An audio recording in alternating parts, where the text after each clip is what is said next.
Hello everyone, welcome to my YouTube channel. I'm going to start macroeconomic series which is helpful for class 12th. And the book which I refer that is T. Ajay and V.K. Hori. This is my first lecture in which we study introductory part of macroeconomics. So let's get started. So firstly we are talking about the term macroeconomics and the term macro. Macro is derived from Greek word called macros, and macros means large. And large means in the sense of economy as a whole. तो large का मतलब economy की sense में economy as a whole level. तो जो macro economics में हम जो स्टडी करते हैं इकोनॉमी को होल लेवल पर स्टडी करते हैं. जैसे माइक्रो इकोनॉमिक्स में जो स्टडी करते थे एक इंडिविजुअल लेवल की स्टडी करते थे. ऐसे मैक्रो इकोनॉमिक्स में इकोनॉमी को होल लेवल पर पूरी इकोनॉमी की स्टडी करेंगे. नेक्स्ट हम बात करें definition of macro economics. Macroeconomics is defined as that branch of economics which study economic issues, economic problems at the level of economy as a whole. तो macroeconomics वो branch of economics है जिसमें हम economic problem economic issues study करते हैं as a whole level पर, पूरे level of economy, पूरे लेवल ऑफ इकोनॉमी की प्रॉब्लम्स की हम बात कर रहे हैं मैक्रोइकोनॉमिक्स में.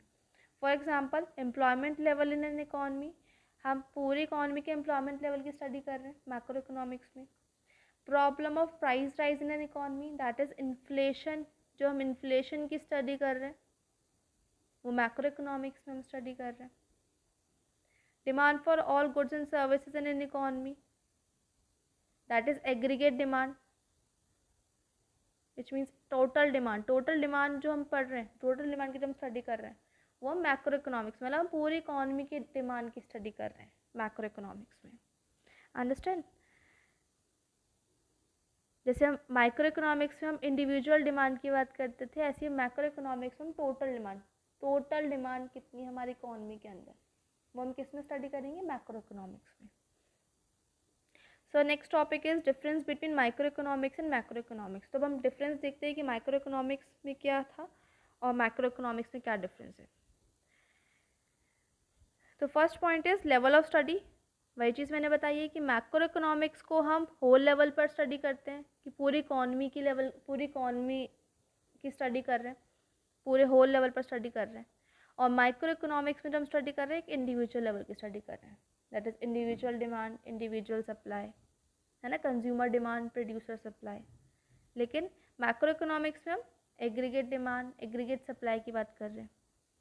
Next point is economic variable used, कि मैक्रो इकोनॉमिक्स में हमारे कौन कौन से इकोनॉमिक वेरिएबल यूज़ होते हैं. तो अगर हम बात करें मैक्रो इकोनॉमिक्स में हमारी aggregate demand, aggregate supply use होते हैं, जैसे कि मैंने भी बताया कि टोटल डिमांड, टोटल सप्लाई हम वेरिएबल्स यूज़ करते हैं. ऐसे ही माइक्रो इकोनॉमिक्स में जो हमारे वेरिएबल्स यूज़ होते हैं, consumers demand, producer supply, consumer की एक इंडिविजुअल कंज्यूमर की डिमांड, प्रोड्यूसर की सप्लाई, ये वेरिएबल्स हम यूज़ कर रहे हैं. Next point is economic decisions taken by.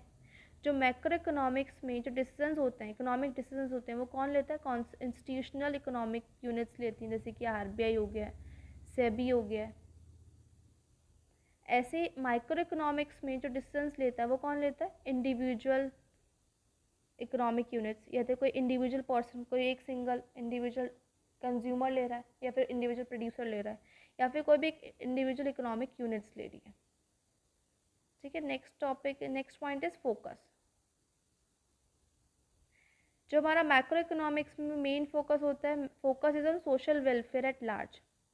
Macro economics में हम सोशल वेलफेयर की बात पे ज़्यादा फोकस किया जाता है, पूरी इकॉनमी के सोशल वेलफेयर, क्योंकि हम इकॉनमी के होल लेवल पर बात कर रहे हैं.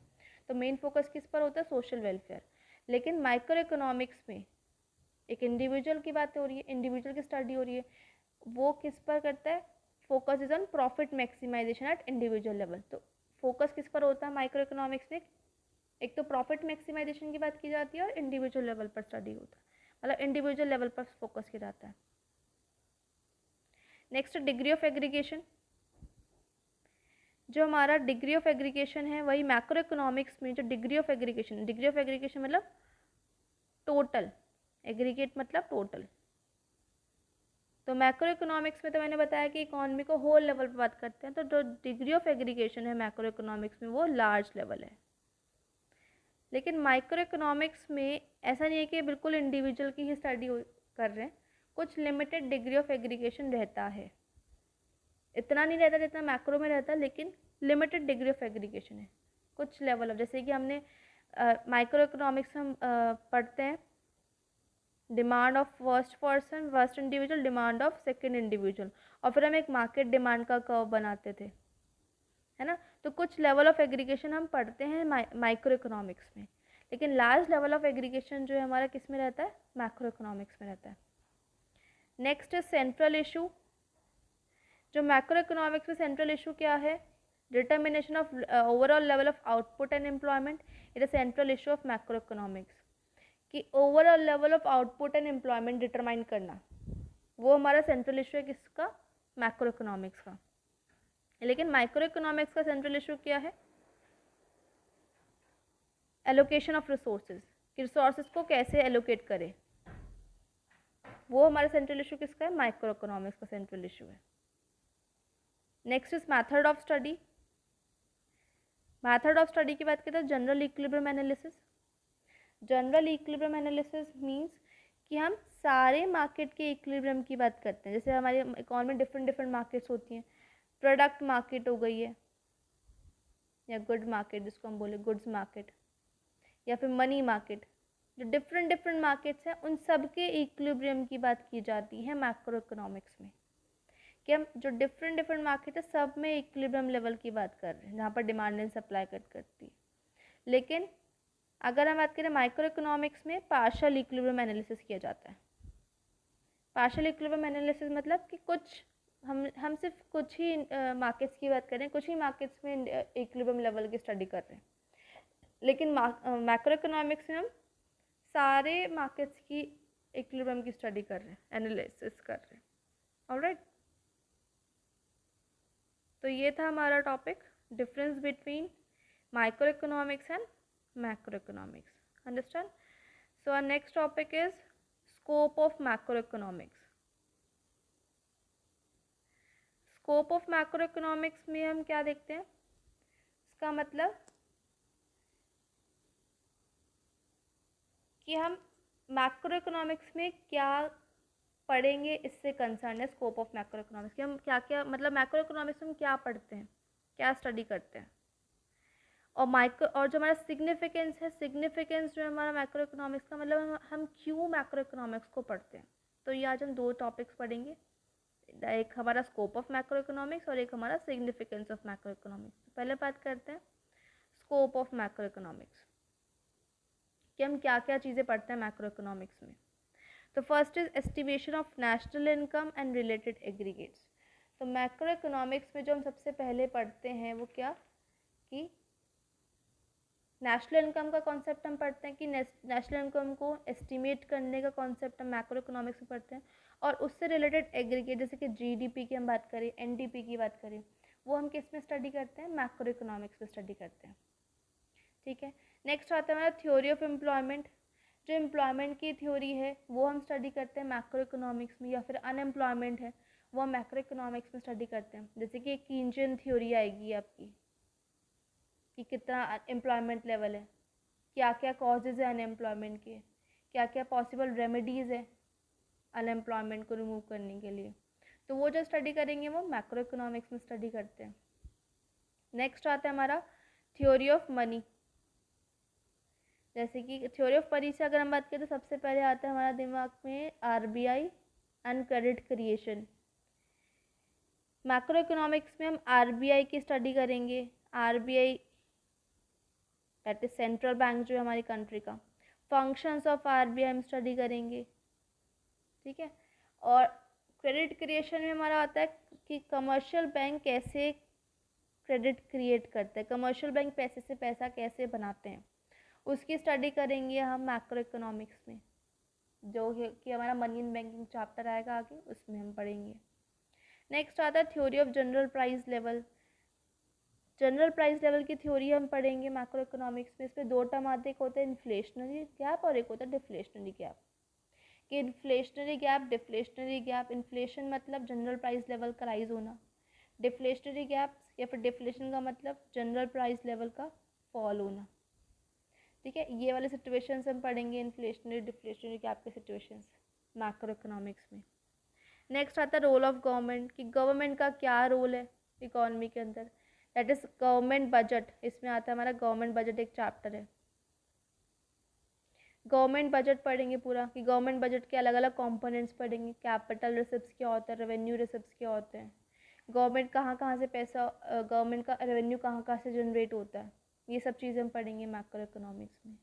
तो ये सारे टॉपिक तरीके से हमारे चैप्टर्स हो गए हैं, ये सारे चैप्टर्स हम पढ़ेंगे मैक्रो इकोनॉमिक्स में, that is scope of macro economics. Clear है? नेक्स्ट पढ़ते हैं significance. Significance of macro economics means why we are studying macro economics, हम मैक्रो इकोनॉमिक्स क्यों पढ़ रहे हैं। तो first point is deep description of the economy, जिससे कि हमें पूरी इकोनॉमी का एक डीप डिस्क्रिप्शन मिले, क्योंकि हम मैक्रो इकोनॉमी को एक होल लेवल पर बात कर रहे हैं।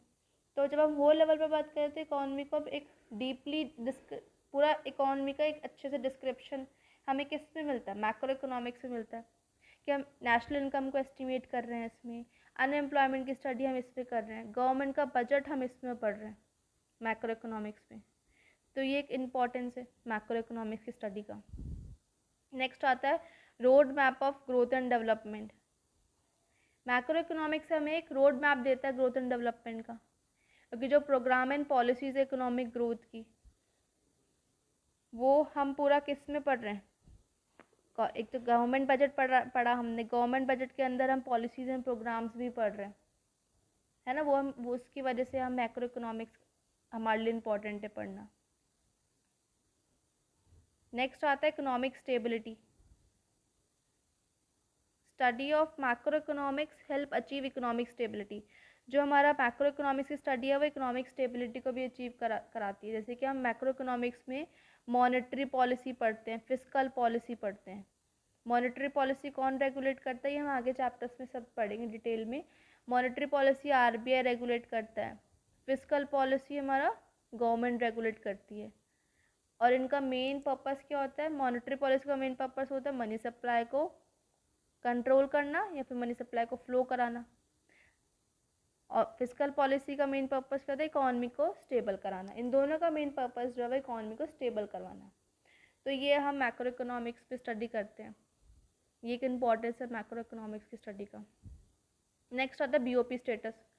बीओपी हमारी कंट्री के बीओपी स्टेटस जो रिवील करता है वो मैक्रो इकोनॉमिक्स रिवील करता है। बीओपी स्टेटस मीन्स हमारी कंट्री का export and import with rest of the world. Country का एक्सपोर्ट एंड इम्पोर्ट जो देखते हैं हम, एक्सपोर्ट एंड इम्पोर्ट जो स्टेटस देखते हैं वो हमारा कौन दिखाता है, मैक्रो इकोनॉमिक्स मैक्रो इकोनॉमिक्स हम स्टडी करते हैं। BOP status of a country reveals the performance of the economy in relation to rest of the world. All right, next point is problem of poverty and environment pollution. Macro economics हमें poverty की problem और environment pollution की problems को भी एक insight देता है। ये भी सब चीज़ें मैक्रो इकोनॉमिक्स में स्टडी करते हैं। ये सब चीज़ें हमें मैक्रो इकोनॉमिक्स में पता चलता है। जब हम मैक्रो इकोनॉमिक्स पूरा डिटेल में पढ़ेंगे तो हम इन चीज़ों की प्रॉब्लम्स के बारे में भी हमें पता चलेगा। इनके रिलेटेड हमें एक रेमेडीज़ भी निकालेंगे, पॉलिसीज़ भी हम देखेंगे। तो इसलिए हम मैक्रो इकोनॉमिक्स की स्टडी करते हैं। नेक्स्ट है पॉलिसी फॉर्मुलेशन। मैक्रो इकोनॉमिक्स और हमारा पॉलिसी फॉर्मुलेट करने में भी काम आता है, इसलिए हम मैक्रो इकोनॉमिक्स की स्टडी करते हैं।